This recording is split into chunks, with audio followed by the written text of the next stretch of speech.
F'dalijiet storiċi ta' żmien il-bronz mirdumin f'Borċin-Nadur bir-Żebbuġa għaddew għand il-Heritage Malta biex bekk komplet tiddiversifika l-portafol tagħha. L-art fejn hemm dawn il-fdalijiet fiha 13-il tomna l-akbar akkwist ta' dan it-tip li qatt tagħmel l-istat u parti minnha tinkludi villaġġ taħt l-art ta' żmien il-bronz. Dan l-akkwist sar b'investiment ta' 200,000 euro u se jkompli jiżgura aċċessibilità aħjar għal patrimonju lokali li pajjiżna moni bih.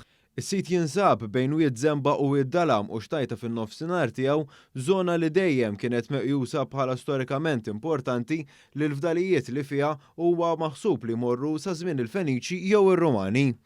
Fl-1881 kien sar intervent fuq ħajt megalitiku li aktar tard ġieli kien imur lura sa żmien il-bronz. Fis-seklu 19 kienet ħarġet ukoll l-idea li ż-żona kienet tagħmel parti minn raħal fortifikat. Din l-idea tagħmel ħafna sens minħabba l-fatt li f'dan il-perjodu l-abitanti kienu jażlu li jgħixu f'postijiet diffiċli biex jintlaħqu jew li faċilment jistgħu jiddefenduhom. Il-kap eżekuttiv ta' Heritage Malta Noel Summit innonta li dan l-akkwist qed jagħti ċans li l-Aġenzija tesplora aktar fid-dettall il-perjodu ieħor importanti fl-istorja ta' pajjiżna filwaqt li tipprovdi esperjenza aktar diversifikata lil dawk li jżuru s-siti tagħha.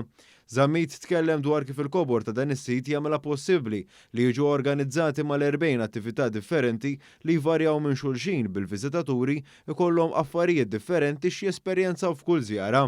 Fost l-aspetti storiċi li se jiġu spjegati permezz ta' dan is-sit hemm ix-xogħol tal-foħħar, il-ħsad tal-qamħ, il-ħami tal-ħobż bl-ħmira, l-insiġ u l-manifattura tal-għodda.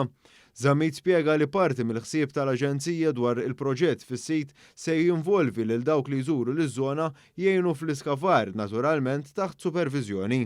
Biħsiebna nagħmlu proġett sostenibbli minn dan is-sit illi għadna kif akkwistajna li huwa biżwid Borċin-Nadur.